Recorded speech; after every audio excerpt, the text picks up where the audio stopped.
Hello. Welcome to this week's Akashic Swan Insight for November 1 through 7th, 2021. Like, wow, we are in November. We're just beginning the penultimate month of the year, the 11th month.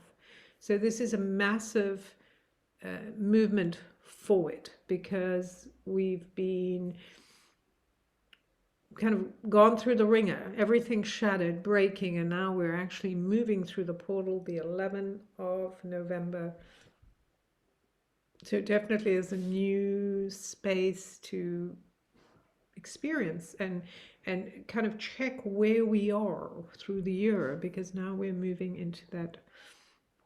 If you're in the northern hemisphere, we're moving into the darkness, so we begin to to go into stillness so we can generate whatever it is that we have learned that is valuable so we can move forward. People in the southern hemisphere, they are moving into their summertime. So what are they bringing, the spring energy? What are they moving into being birthed? So it is very much a time of greatness, great potential, great possibility.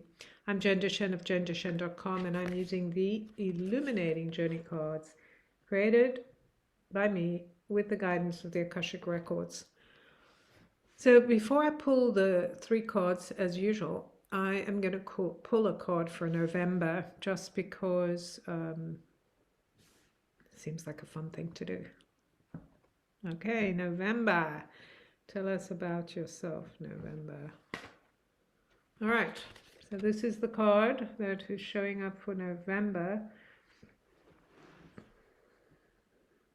Soul Portal number 9. So let me just see what is coming up for November according to the energy of this soul portal. So this card is telling me, this portal is telling me, this realm, that we're entering a phase of laying down a new path.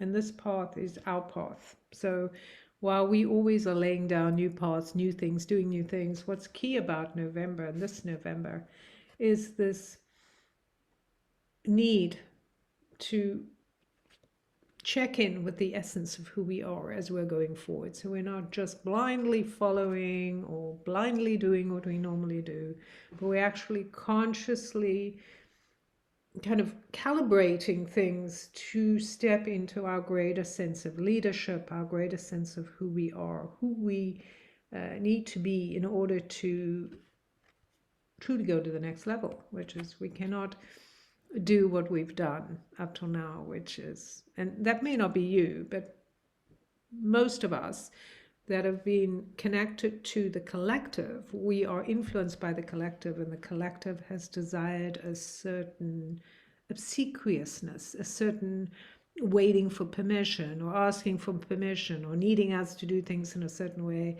And the essence of this time is to know who we are so we can then go, no, I'm not going to do that, or yes, I am, or this is how I can do it.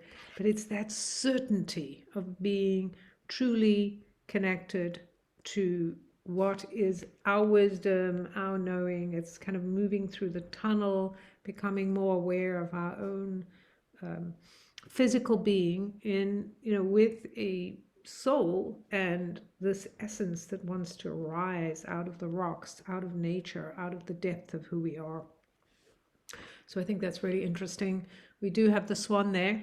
The Akashic swan is there with the great priestess bringing us the ability to see the magic. Here we have the magic mushroom. So November is a 16 universal month, which is a 7. And this is key because we are realizing things this month. We're making strides because we're really moving very quickly into realization. Like, oh, I've been doing this, or I accepted this, and now I see I have to do something different. So we absolutely will have to change our actions and our thoughts in the moment. We will be filled with knowing and realization and have that opportunity to go, oh no, I'm not going to do it the way I did it before. I'm doing something different. So this is our month to really stride into getting comfortable with expressing what is true for us. So it's going to be very interesting. Okay, so let's begin with the first card of the week, November 1 through 7, the first week of the month. And how amazing, right? It's always so fun when the month begins on the Monday and ends on the Sunday. It's like, oh my God, couldn't be more perfect. So let's see what the first card is. First card is an 8, the number 8. This speaks to this idea of heaven and earth, bringing heaven to earth, as above, so below. So what we're doing here impacts how we receive energy, what we think about what we're doing, how we respond to what's happening around us, what we believe is happening, right? As we take leadership, because the 8 is about leadership. It's about taking our own leadership. You know, getting used to the idea that being a leader is what we are. We all are leading our own lives, right? So are we actually leading our lives, or we're waiting for somebody else to tell us what to do? And that doesn't mean that we don't collaborate. But when we collaborate from a place of knowing who we are, being activating our inner leader, it's a very different energy we bring. And we contribute so much more powerfully when we're coming from that place, because we can be honest, we can walk away from what doesn't work, we can share what's coming up for us. There's all these things that open up for us when we can be that leader of our own lives. So it's like, yeah, I'm not going to do this unless it's this and that, or I am going to do it and this is what I need. The leadership number, the 8, the one of success, climbing to that next layer to see what's happening. What's the big picture? What's the direction? And this is a month to start looking. And this week, what is the direction I'm going in? Like, I really have to climb up that mountain, look at everything and go, okay, I can see everything that's happening and I'm choosing where I want to go. How I get there, I don't know, but I have an idea of where I'm going, which makes it a lot easier. Because when I hit a sign, then I go, oh, I'm not sure which way to go. Oh, is it going to take me closer to my destination? Yes, okay. No, it's going to kind of drag me back. Okay, well, now I have a choice, right? So it simplifies the idea if we have a destination. It's like you're taking a train. If you were taking a train or you got in your car and you were just meandering around, like, I don't know where I'm going to drive, I'm just going to go anywhere. You know, if I see a green light, I'm just going to follow that, as opposed to, and there's nothing wrong with that. You can do that if that's what suits you. But to activate this inner leadership, you have to be a little bit more focused on, okay, I know I'm going to this space, or this is what I want to experience. So is this taking me to that experience? Is this taking me to that expression, or is it taking me further away? So a great example would be me. Like, I'm going to use myself as an example. So if I want to be, I moved to a new place, and so I want to build up my confidence and go out and do things. So if I want to go out and experience life and I don't have anyone to go with me, I have two options. I can go, okay, well, I'm not going to go anywhere because, hey, that's safe. And that's one way. I got the green light to stay at home. Or I can go out and do things that maybe make me uncomfortable, right? I can go somewhere and like, oh, dinner for one, or whatever it is that I want to do. And one, like, neither of them are wrong, but the one of me going out and kind of pushing the boundaries and doing things that maybe I am less comfortable with are helping me to get more comfortable, but with being out there on my own, doing what I want to do and feeling totally comfortable, right? Which is happening as I do it more and more, the more relaxed I feel about being out, because I love being out. I really enjoy going out on my own.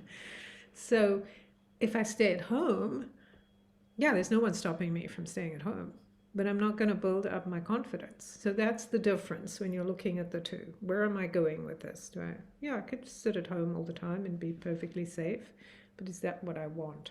So however it is with you in your life, in the bigger picture, of course, I'm using a small example, but all of those speak to the bigger picture. What I want to experience in life depends on how far I'm willing to go to express and do things that feel risky and uncomfortable, so that I can have a different experience from, oh, I can just be comfortable at home, right? Or whatever. Okay. So that's the number 8. I kind of got like, I was like, oh my God, I just pulled 8. How did I pull it again? Because I put it back on the pile. So 8, the powerful 8, the double zeros, the eyes to see the wisdom of your physical being and your soul. Like, the fact of the matter is, when we see an experience, or we expect to experience abundance in the sense that all doors open to us, then we have that experience. And that's the heaven earth realms coming together. If we expect to be denied, then we will have that experience. So it really is choosing kind of, yeah, this is the place I want to live. I want to live here. I want to experience, helpful people wherever I go, as opposed to people that always say no to me. But if you want to experience people saying no to you, that's fine. Go ahead. There's no one stopping you from any of those. But it's a reminder of how connected we are through our thoughts, through our feelings, and the actions that we take that will give us a certain flavor to our lives.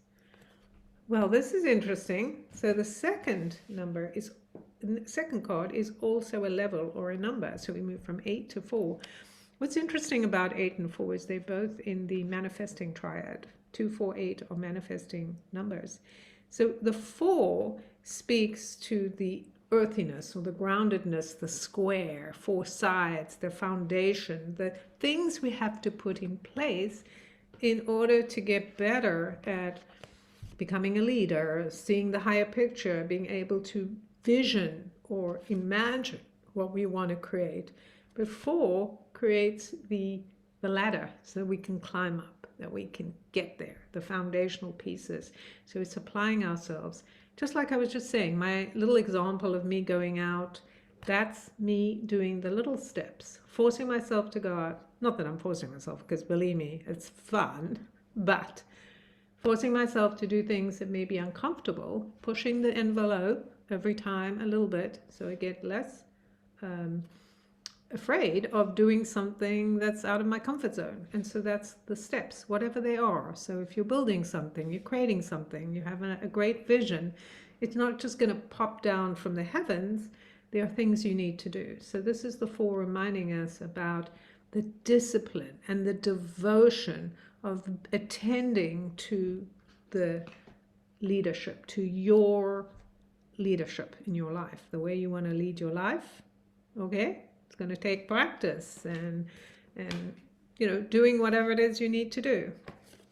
And then the third card is the Golden Palace, the 26, and I love that this card showed up, because it's the ultimate goal, you could say, if you were talking about goals or destination or whatever the word is to be at peace with where we are, right? We're traveling, we may travel for the rest of our lives, doing things, trying new things. But the ultimate thing we seek is to know that we have this, right?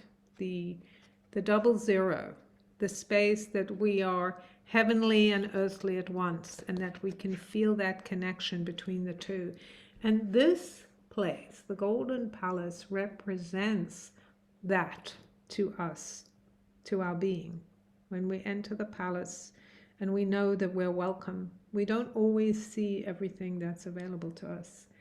We may miss things, but the more we apply ourselves, so we have the vision, we have the perseverance,